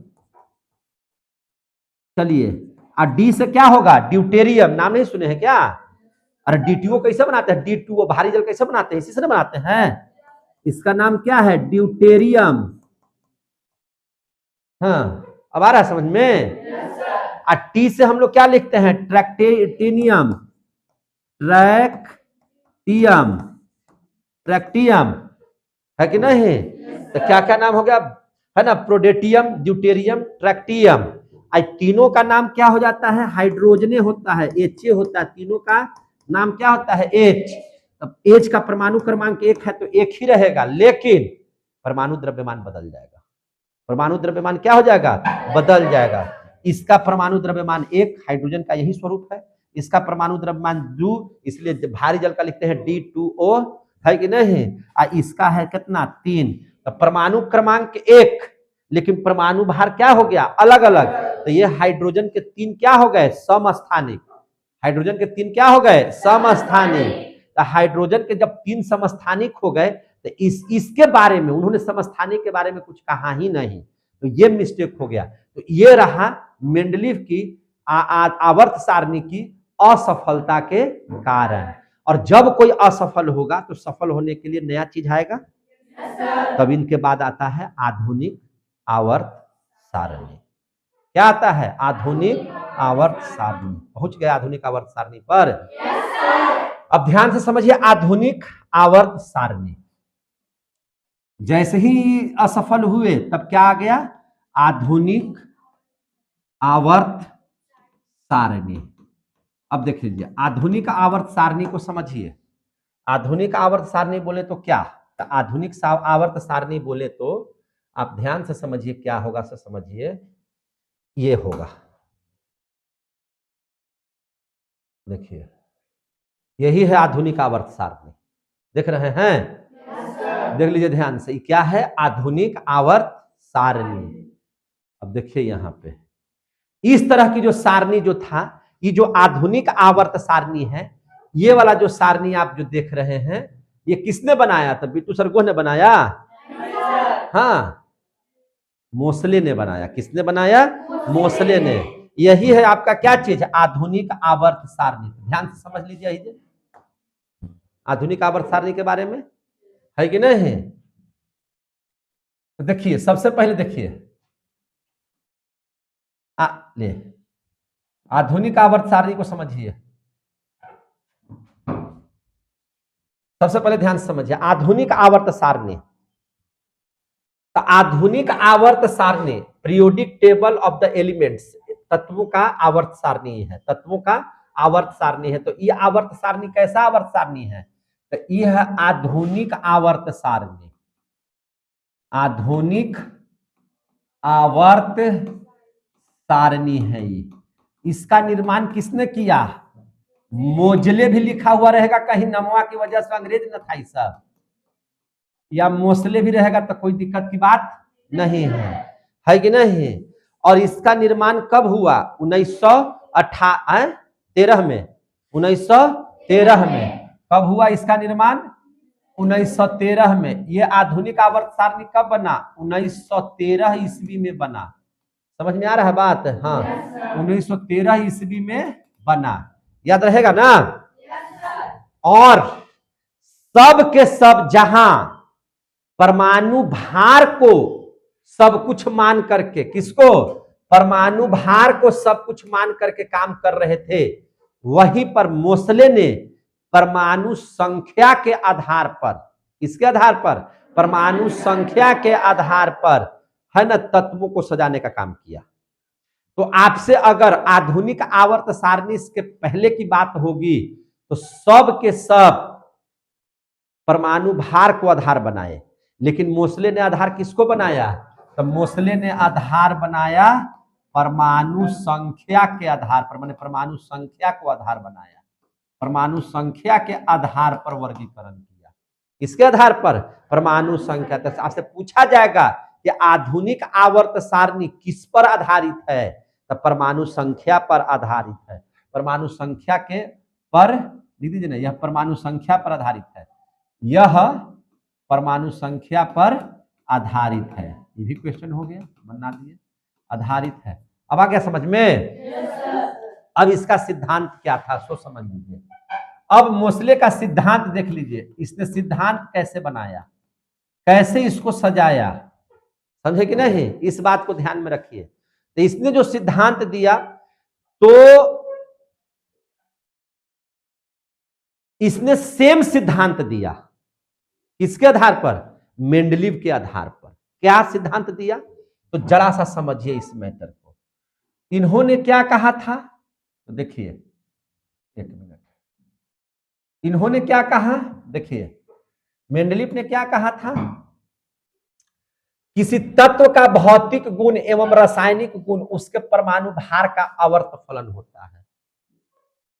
तो मोसले ने क्या कहा किसी तत्व का भौतिक गुण एवं रासायनिक गुण उसके परमाणु संख्या का आवर्त फलन होता है। भार के जगह पर क्या लिख देना है? सिर्फ संख्या। अब आया समझ में? तो अगर आपसे कोई पूछेगा कि आधुनिक आवर्त सारणी जो है, तो आधुनिक आवर्त सारणी का निर्माण किसने किया? मोसले ने। कब किया? 1913 ईस्वी में। अलग अलग लिखते हैं, मोसले कहिए या कहीं कहीं मोजले भी रहेगा तो उसका नाम ध्यान से रखिएगा। कब किया? 1913 ईस्वी में किया। आया समझ में? 1913 ईस्वी में किया। यह किस पर आधारित है? तो यह परमाणु संख्या पर आधारित है। परमाणु संख्या पर आधारित है, आधारित है। अगर सिद्धांत लिखने के लिए आएगा तो कैसे लिखिएगा? तो जस्ट वही सिद्धांत आपको लिखना है जो सिद्धांत हम लोग किसका देखे थे? मेंडलीव का। क्या था सिद्धांत में? बोलिए। किसी तत्व का भौतिक गुण एवं रासायनिक गुण, बोल भी नहीं करता है। किसी तत्व का भौतिक गुण या रासायनिक गुण, है ना? रासायनिक गुण किस पर आधारित है? उसके परमाणु संख्या के आवर्त फलन है। उसके परमाणु संख्या के आवर्त फलन है, आवर्त फलन है। आ गया? क्लियर हो गया? उसके संख्या के क्या है? आवर्त फलन है। इन्होंने जो वर्ग बनाया था, वर्ग जैसे देखिए, याद रखिए, मेंडलीव ने आवर्त कितना दिया? 8। इसने वर्ग को बढ़ा करके कितना कर दिया? 18। इसने वर्ग को बढ़ाया और कितना कर दिया? 18। वर्ग किसको बोलेंगे? जो खड़ा है उसी को बोलते हैं ऊर्ध्वाधर। तनी सुन, नमवा सैयार के बोलना है ऊर्ध्वाधर। ना समझ में आया तब बोल दीजिएगा खड़ा लाइन को। खड़ा समझते हैं ना, जैसे खंभा खड़ा हो जाता है, वो खड़ा लाइन को, है कि नहीं? तो वो खड़ा लाइन जो रहेगा से क्या होगा? वर्ग। क्या होगा? वर्ग। क्या होगा? वर्ग। और आवर्त, आवर्त कै गो है? 7 गो। कै गो? 7 गो। जिसको हम लोग क्या कहते हैं? क्षैतिज। नाम सुधार करके, और नाम नहीं सुधारना है तो खड़ा लाइन हो गया, तो इसको बोलो सुतल लाइन। कौन लाइन? सुतल लाइन। है कि नहीं? आप समझ में आ रहा है? आपके दिमाग में अटना चाहिए, समझे कि नहीं? तो सुतल लाइन। कैसा लाइन? सुतल लाइन। आई कैसा लाइन? खड़ा लाइन। वर्ग आवर्त समझ में आ गया? हालांकि एक चीज और है, आधुनिक आवर्त सारणी में भी हाइड्रोजन का स्थान फिक्स्ड नहीं किया गया, इसीलिए इसको हम लोग क्या बोलते हैं? अवारा तत्व। हम ये बतिया को भी लिख देते हैं, अरे इस बतिया को लिख देते हैं। आधुनिक आवर्त सारणी में भी, आधुनिक आवर्त सारणी में भी हाइड्रोजन का स्थान, हाइड्रोजन का स्थान है ना, फिक्स नहीं है। इसीलिए हाइड्रोजन क्या है? अवारा तत्व है कि नहीं? यह क्या है? अवारा तत्व। अब पीरियोडिक टेबल बनाना सीखना है। ये तो वहां दिखाइए दिया या किताब में तो लिखा हुआ है, ये है पीरियोडिक टेबल। आप कैसे बनाइएगा? तो आपको ही बनाने के लिए आना चाहिए ना। तो आपको बनाने को सिखाते हैं, सिखा दिया जाए? हाथों निकालेंगे तब ना सीखेंगे। हाँ, तो चलिए अब हम लोग पीरियोडिक टेबल सीखिए बनाने के लिए। वर्ग क्या को बनाना है? 18।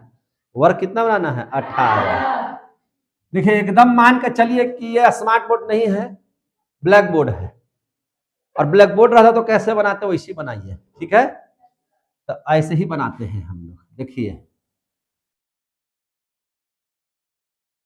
हो गया? हो गया ना? आपको बनाने आ जाए, हम यही चाहते हैं, ठीक है? अब यहां पे देखिए 1 हो गया, 2 हो गया वर्ग। अब देखो तो यहां से 3, 1 2 3 4 5 6 7 12 तक होना चाहिए। 8 9 10 11 12 हो गया। इसको और आगे बढ़ाइए। 13 स्थिर रहना। 14 14 के बाद 15 15 के बाद 16 17 ये क्या हो गया 18 हो गया। 18 को वर्ग बना दिए। चलिए 18 को वर्ग आपके सामने बन करके तैयार हो गया। ठीक है, अब चलिए आवर्त बनाना है। अब क्या बनाना है? आवर्त। समझ में आ रही है बात? तो पहले हमने क्या बना लिया? 18 को वर्ग बना लिए। ठीक है, 18 को वर्ग बना लिए। अब हम लोग क्या बनाएंगे? आवर्त। तो देखिए पहला आवर्त हो गया ये वाला ऊपर वाला, ये वाला पहला, ये वाला हो गया से क्या हो गया? दूसरा। ये क्या हो गया? दूसरा। नहीं दूसरा नहीं, इसको कर दीजिए एहिया से दूसरा। ये हो गया दूसरा, ये हो गया दूसरा। देख रहे हैं ना? ये हो गया दूसरा। इसको बनाइए कि कैवा? तीसरा। कैवा हो जाएगा? तीसरा। कैवा हो गया? तीसरा। 3 गो तक बन गया। 3 गो में कहीं दिक्कत है? ये वाला हो गया है आपका चौथा। क्या हो गया? चौथा। ये हो गया है आपका पांचवा। ये हो गया है आपका छठा। ये छठा। ये क्या हो गया? सातवां। आ गया समझ में? देखिए आवर्त कै गो है? 7 गो। समझ में आ रही है बात? आवर्त कै गो है? 7 गो। आज छठे आवर्त में बहुत सारे तत्व होने की वजह से, समझे कि नहीं, छठा आवर्त में चूंकि बहुत ज्यादा तत्व है तो यहां पे 57 तक आकर के 58 से लेकर के, कहां से?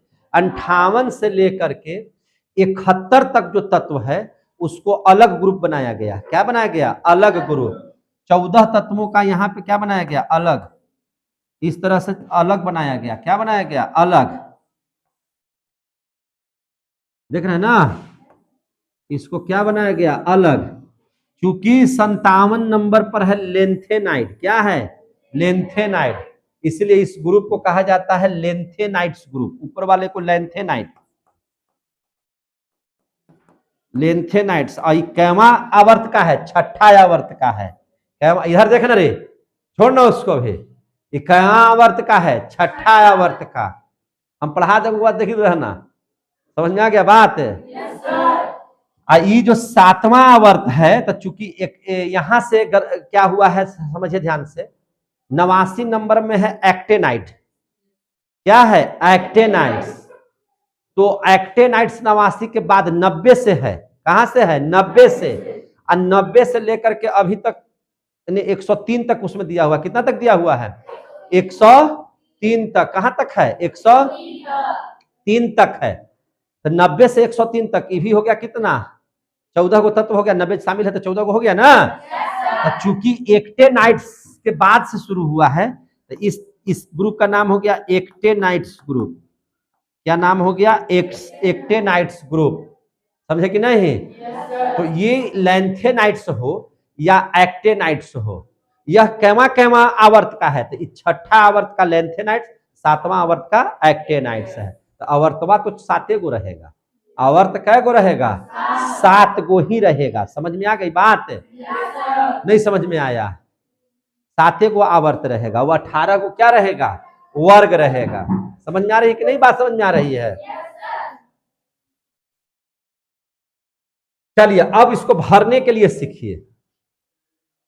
अब इसको आप लोग भरने के लिए सीखिए। तो पहिलका वर्ग को कैसे भरिएगा? तो इसको भरने का तरीका है, आप याद कीजिए और मेरे साथ बोलिए। क्या बोलिएगा? कैसे भरिएगा सो बताते हैं। बोलिए हेलीना के रब से फरियाद, जोर से बोलिए। कौन है? हा? अभी छुट्टी हो गया क्या? हेलीना के रब से फरियाद, तो हेलीना के रब से फरियाद देख लीजिए। हेलीना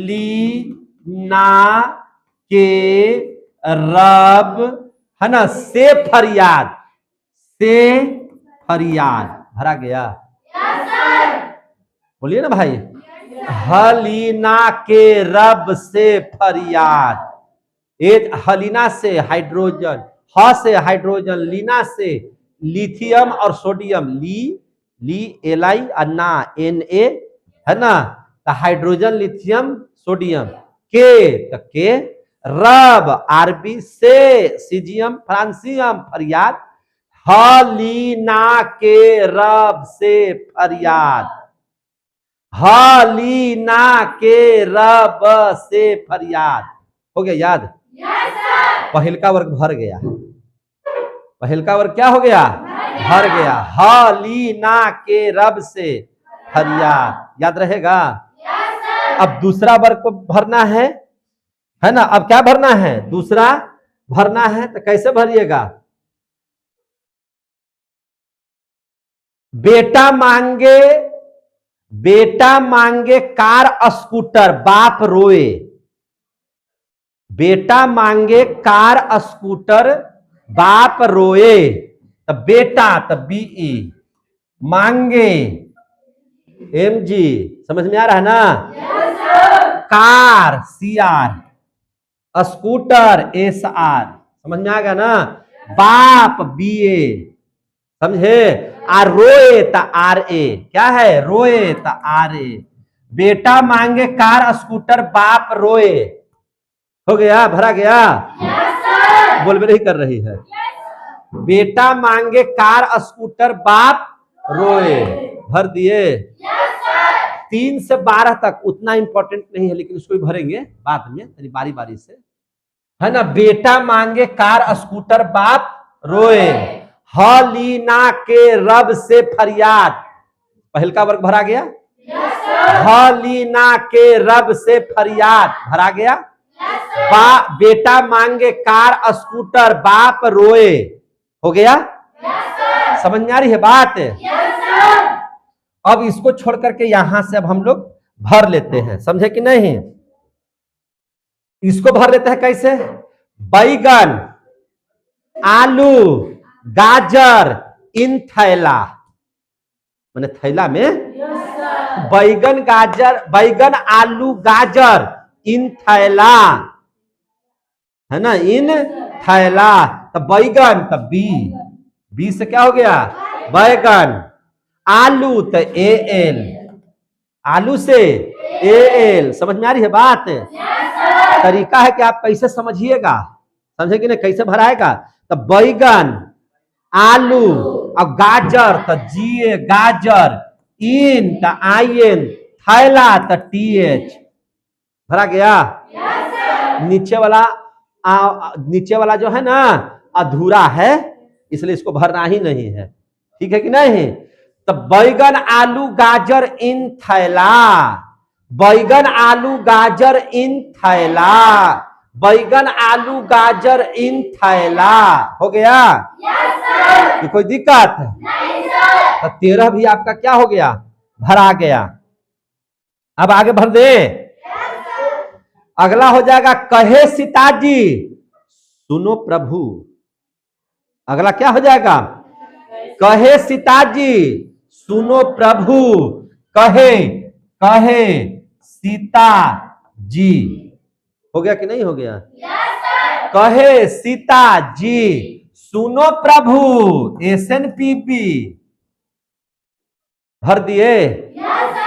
कहे सीता जी सुनो प्रभु, भर गया कि नहीं भर गया? समझ में आ रही है बात? कौन सा चैप्टर पढ़ रहे हैं? तत्वों का वर्गीकरण, केमिस्ट्री सब्जेक्ट है कि नहीं? कहे सीता जी सुनो प्रभु, आ गया समझ में? बहुत अच्छा है। अब देख लीजिए, अगला है न्यूजीलैंड, पाकिस्तान, ऑस्ट्रेलिया, सब हारे। नहीं समझे? क्या हो जाएगा? सब हारे नहीं, सब बीके। New Zealand, Australia, New Zealand, Pakistan, Australia सब बीके। तो अब समझिए, New Zealand N, Pakistan P, Australia AS, सब हारे, सब बीके, सब बीके। हो गया? फिर समझिए, न्यूजीलैंड, पाकिस्तान, ऑस्ट्रेलिया सब बीके। हो गया? न्यूजीलैंड से एन, पाकिस्तान से पी, ऑस्ट्रेलिया से ए, सब से एस बी, बीके से बी आई, बीके से बी आई। क्लियर हो गया? अब इसको सिखा रहे तो सीखिए, समझे कि नहीं? अब अगला देख लीजिए, अगला कैसे लिखिएगा? ओ सावधानी से टिपो। ना कहते हैं टिपो वाला बोलो, खेलते हैं ना। ओ सावधानी से टिपो। तो ओ ऑक्सीजन, ओ से ऑक्सीजन, ओ सावधानी से टिपो। हो गया? ओ सावधानी से टिपो। ओ से ऑक्सीजन, सावधानी से सल्फर, सेलेनियम, टाइटेनियम, पोलेनियम। हो गया? ओ सावधानी से टिपो। क्लियर हो गया? कि नहीं समझ में आ रहा है? ओ सावधानी से टिपो, है ना? क्लियर हो रहा है कि नहीं? और याद करने का तरीका समझ में आ रहा है? तो ये सबको सीखना है हम लोगों को। अब हम लोगों को भरना है 17। अब हम लोग क्या समझना है? 17। तो 17 को कैसे, है ना, कैसे याद करिएगा? देखिए ध्यान से, फलनमा के बड़ी अतई आफत, फलनमा के बड़ी अतई आफत, फलनमा के, तो फलनमा के एफ, फलनमा के सीएल, फलनमा के बड़ी, बड़ी तो बड़ी अतई तो बी आर, बी आर, अतई आई आफत एती, फलनमा के बड़ी अतई आफत। समझ में आ गई बात? फलनमा के बड़ी अतई आफत। आ गई समझ में? फलनमा से फ्लोरीन, के से सीएल क्लोरीन, बड़ी से बी आर ब्रोमीन, आई से आयोडीन, एटी से अस्टेटिन, आफत से अस्टेटिन। ये हेलाइड ग्रुप का नहीं समझ में आ रहा है? फ्लोराइड, क्लोराइड, ये सब हेलाइड ग्रुप है। 17 के 17 क्या है? हेलाइड ग्रुप है। अब 18 में तो सब है वही नोबल वाला। तो क्या बताए थे, आपको याद है? तो नहीं याद है ना? नहीं याद है? हे नेता और कर्मचारी, याद नहीं है? फिर भुला गई। अब उसके बाद फिर बता दो, हे नेता और कर्मचारी, और कर बाद बोलो बोलो, हाँ हाँ बताओ बताओ बताओ, हमें बताना पड़ेगा। तो हे नेता और कर्मचारी जीते रहो, अब पब्लिक का खून पीते रहो। तो हे नेता और कर्मचारी जीते रहो और पब्लिक का खून पीते रहो। आ गया समझ में? सब वर्ग भरा रहा है कि नहीं? बुलबुली करता है। सब भरा रहा है कि नहीं भरा रहा है? कै घंटा के बन गया जी? देखो तो याद रखिए फिर से, इसको कैसे याद रखिएगा? हे लीना के रब से फरियाद। हाँ ठीक है, फिर समझिए, हे लीना के रब से फरियाद। पहला वर्ग हो गया। समझ में आ गया बात? बेटा मांगे कार स्कूटर बाप रोए, दूसरा का हो गया। बेटा मांगे कार स्कूटर बाप रोए, हो गया दूसरा। चलिए, बैगन आलू गाजर इन थैला, भरा गया। बैगन आलू गाजर इन थैला। ठीक है? चलिए इसका बताइए। कहे सीताजी सुनो प्रभु, कहे सीताजी सुनो प्रभु। आगे समझ में? न्यूजीलैंड, पाकिस्तान, ऑस्ट्रेलिया सब बिके, सब बिके। ओ जल्दी दा। हाँ? ओ सावधानी से टीपो, ओ सावधानी से टीपो। अगला बोलिए। फलनवा के बड़ी अतई आफत, फलनवा के बड़ी अतई आफत। समझ में आ गई बात? अब चलिए इसका तो बताइए। हे नेता और कर्मचारी जीते रहो और पब्लिक का खून पीते रहो। समझ में आ गई बात? अब इसको आऊ चाऊ से भरते रहो। अब इसमें चलेगा, अब इसमें चलेगा क्या चीज? आऊ चाऊ। लगता है कि खत्म हो गया।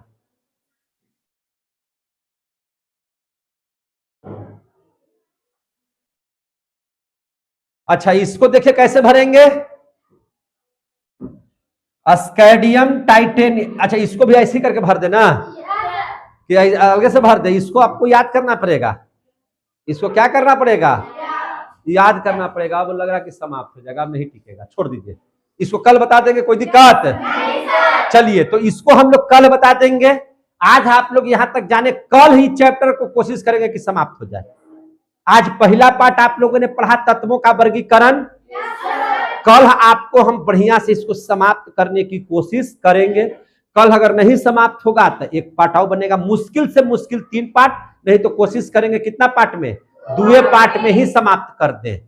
तत्वों का वर्गीकरण का पहला पार्ट आज यही समाप्त करते हैं। हम लोग अगले क्लास में मिलेंगे। तब तक के लिए जय हिंद, जय भारत।